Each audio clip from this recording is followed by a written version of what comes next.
Em face do crescente volume de importações de bens de consumo, o governo veio reiterar o seu desejo de reduzir as importações de bens de consumo, sem, contudo, avançar medidas concretas. Continuamos a importar a aposta é que temos que diminuir bens de consumo.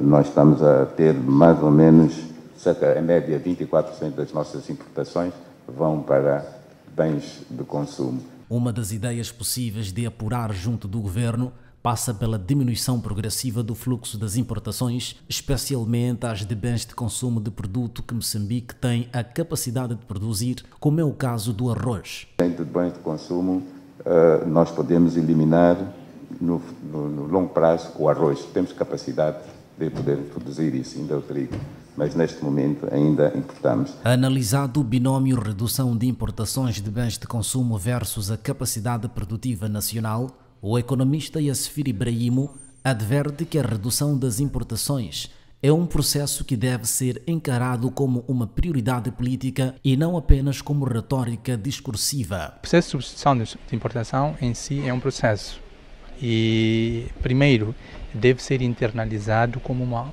prioridade política, não apenas do ponto de vista de narrativa, no sentido de temos que aumentar a produção, temos que aumentar a produtividade, temos que consumir o que é nosso, mas o que é feito do ponto de vista de políticas para estimular e criar condições para que esta produção doméstica aconteça e que a população possa produzir os produtos produzidos dentro da nossa economia. Para o nosso interlocutor, o processo da redução das importações de bens de consumo em Moçambique deve ser tratado com muita cautela e de forma estruturante, pois, se, por exemplo, Moçambique decidir fechar as fronteiras, não terá capacidade de alimentar a sua própria população. A substituição de importação é um processo. Por exemplo, neste momento, se nós fecharmos as fronteiras, Moçambique não terá capacidade de alimentar aquilo que são as necessidades de consumo da sua população.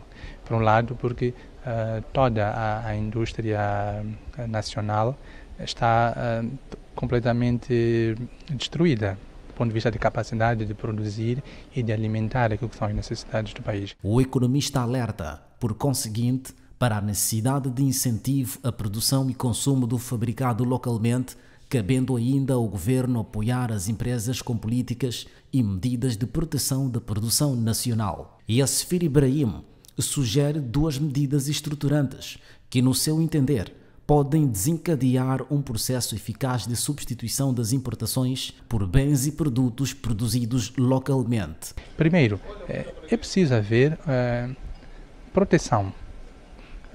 Proteção para a produção nacional e apoio do governo com um conjunto de políticas para que esses produtores possam conseguir desenvolver a sua atividade. Para a implementação efetiva da redução das importações de bens de consumo no país, o economista propõe o resgate da política industrial, que deverá ser suportada pela política fiscal e monetária. Isso tudo passa por definição de prioridades, setores que podem ser estruturantes e que precisam de apoio. Isso remete-nos à necessidade de resgatarmos a política industrial. Em Moçambique, que praticamente desapareceu. Quando nós falamos de política em Moçambique, exigimos-nos apenas na política fiscal e na política monetária. Não temos clareza de uma política fiscal, de uma política industrial. Política industrial não no sentido apenas de criar indústrias, fábricas, não, mas um processo de organização da produção em toda a sua cadeia de produção e valor e que pode ser suportado por uma política fiscal e por uma política monetária. Para o economista, sem essa política industrial estruturante, organizar a produção e a política fiscal e monetária a funcionarem como suporte de uma política industrial, fica muito difícil desenvolver o setor produtivo. E a questão da substituição de importação ficará apenas como retórica e como desejo, e não como algo que possa ser de fato concretizado.